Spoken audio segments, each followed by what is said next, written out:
Hello lovely people, and a happy December to you. But now that it's the start of December, I am going to do my non-fiction November roundup. Sophie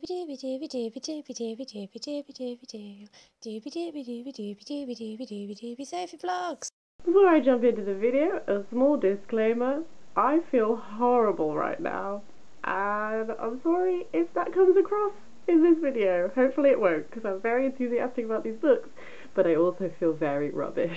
December has begun, and this roundup needs to happen, so it is happening today. This is the first time I participated in Non-Fiction November.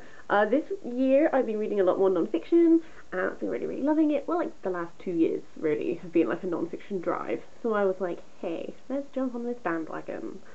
This year's Non-Fiction November had 4 prompts: substance, scholarship, love, and home. I had to look at my books to remember what one it was. I picked 1 book for each topic, so I set myself 4 books to read. I have read 3 books and I'm currently reading the 4th, and I'm just going to dive in and talk to you about them and give you my thoughts, because I have lots of them. So I started off November reading Blue Stockings, The Remarkable Story of the First Woman to Fight for an Education by Jane Robinson, and I picked this for scholarship because it's all to do with education and that sort of thing. This is the 2nd Jane Robinson book I've read, and I really like her stuff. I find it very accessible. This was a really great way to start, because Jane Robinson's books, they don't feel massively academic, and that's not to say that they're not backed up by like knowledge and stuff like this. It's just they read very easily to me, and this was just lovely. This is all about the first woman to fight for an education, so it's all about like blue stockings in general, and the first women's universities in in England, really. So what she's done is she's done loads and loads and loads of interviews with women who were at these universities. She's spoken to the family members of women who have passed away, who were some of the first women to have an education, university education I should say. She's also, lots of these women created like scrapbooks of their time at university, which she's gone through and she talks about, and it's so interesting. So this book covers some really interesting topics whilst looking at the first woman to get a university education.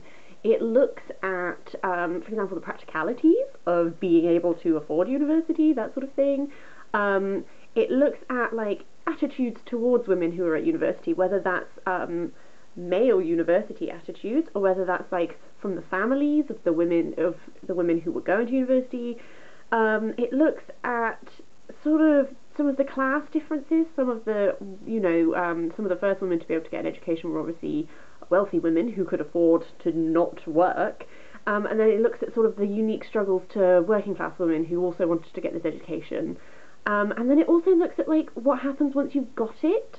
Like, there are a lot of women, like, you either go into teaching or you just marry. Like, there wasn't, and you could go back and become like a teaching aide, but again, not very well paid, that sort of thing, and all of these like additional topics. So it's not just like what being at university was like, the activities that would have filled your day. It also looks at like what happens once that's over, and then the massively abiding thing I took from this was how much most of these women just absolutely loved their time there, and that even if it didn't become something that they utilised massively in their life, they just valued it and they loved it, and that was really lovely. There were a lot of really lovely women that talked about in this book.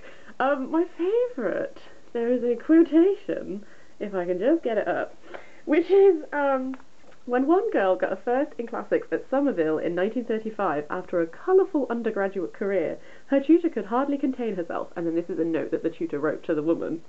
Now that's the way I like things done. Miss a term with tonsillitis, go to a few royal balls, and occasionally to bed with a clergyman, throw in an embarrassed gastrique on the eve of schools, and after that it really is worthwhile to say you got a first in greats. You're quite the most sporting horse I ever jockeyed. As far as I can see, you did it all in the last lap, and I'm hugely delighted. That's my favourite, whoever that woman is. I love you. You're my life model now. So yes, I would really recommend this one if you're interested in anything to do with what what the first women going to university would have experienced, that sort of thing, and the wonderful bonds between the women who went to university together and all stuff like this. It was quite fabulous, and I really, really liked it. Camera died, hence lighting change. So, the second book I read was on the topic of home, and I went for Philip Marsden's Rising Ground, A Search for the Spirit of Place. This was really enjoyable. It took me super long to read, because it was one of those books which I couldn't speed through it, and I just wanted to, like, really take the time to, like, process what was being said and stuff like this. So, this looks at Cornwall, and Philip Marsden sort of,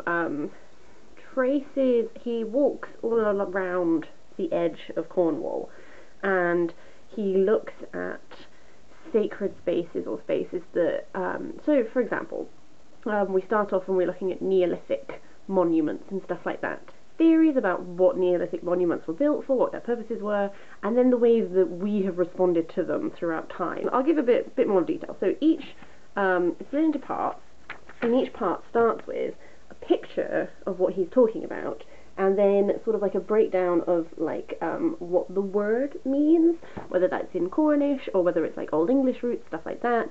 And then he takes you sort of on a semi-autobiographical, semi-historical look at that part of the country. So, because he, as well as telling the story of like these places and notable people who had responses to these places, stuff like that, he also is telling about how him and his family who live in Cornwall moved to this big old farmhouse, and they're converting this farmhouse in the way that you places have like a sense to them, and how you respond to that, and all this sort of thing. I don't know if this has been clear, but suffice to say this was really interesting. It's not a type of non-fiction that I've really read before, but it's a type which I'm now interested in reading a lot more of, so this sort of like travel, natural history sort of aspect thing was super duper enjoyable. The third topic was love, and I chose Joan Didion's Blue Nights, because this was, Joan Didion lost her daughter and her husband in a very close together, and she wrote this book sort of looking at her daughter. I found this one a bit of a struggle, not to read. I found it very easy to read. It was a very quick read. This took me like 2 weeks. This took me like 2 days. But I think it was because, having now read some other reviews online, everyone was saying that The Year of Magical Thinking, which comes before this, was a lot better. Maybe I should have read that one, I don't know. This one I think I struggled because I felt like there was like a detachment, which is probably because this is coming from a place of grief, and I'm not going to tell anyone how to grieve, but I thought that this was going to be I thought I was going to have a lot more of a sense of who her daughter was having read this, but actually I don't really feel like I know anything about her daughter. I know anecdotes from when her daughter was a small child, and I've read a lot of Joan Didion looking back on her experience being a mother and wondering if she was a good mother and that sort of thing, but I don't really feel like I have much sense of who Quintana was, which, I don't know, I just felt like there was a bit of a detachment from the writing end, which then translated into the reading end, and it was just a bit difficult to connect to, I think. There are also, there's like a whole bit of this where she like rails against being called privileged and stuff like this, but at the same time there is a lot of like name dropping of like, they never just stay in a hotel. We stayed in the Ritz at blah blah blah. She's never just like, oh, I bought a top. It's like, I bought 2 blouses from insert designer here, and all stuff like this. It was a bit weird. That being said, there were moments of this which made me really want to read A Year of Magical Thinking, because there were some really beautifully written moments in this, and there were some musings, especially towards the end of this book. She starts looking at her own, you know, your sense of your own fragility, your sense of aging and getting older, and fears to do with writing, and whether as she ages will she continue to write, has she lost her ability to write, all this stuff. So there were some very affecting parts of this. There was just also, I had maybe like a disconnect, I think, between me and this book. The final prompt was substance, and I chose The Mighty Dead, Why Homer Matters by Adam Nicholson, because I love the Iliad and I love the Odyssey, and I'm always saying it on this channel, I know. And I thought it would be good to chuck some substance into that love. I am this far in, so I've not gone very far yet, because I read all three of those one after the other, and then I was like, I started reading this, and I was like, I haven't read any fiction yet. And I had to remind myself that the point of Non-Fiction November is not to read no fiction, it's just to read more non-fiction. And I think I was just enjoying this so much. I was enjoying the first two books so much, and then Joan Didion, because I didn't connect to it so well, jumping straight into another non-fiction, I wanted something that I knew would really like grab me and I could just immerse myself into. So I actually read Brothers Ruin by Emma Newman, which was great. And then I read a couple more books, and so that's why I'm still reading this one. But it's been interesting so far. It's not what I expected it to be, I don't think.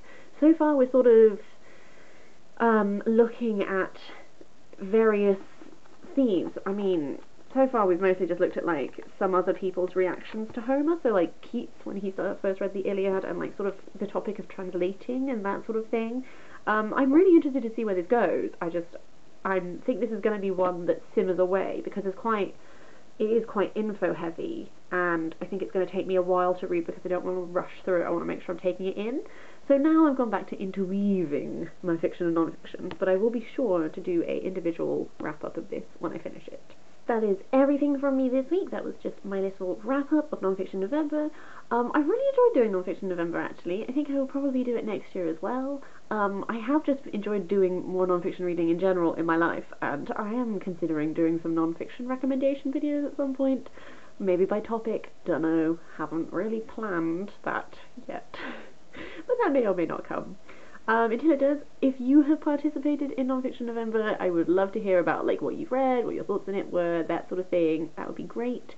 And as per usual, any non-fiction recommendations, please do throw them my way. I will see you next week, and have a lovely one.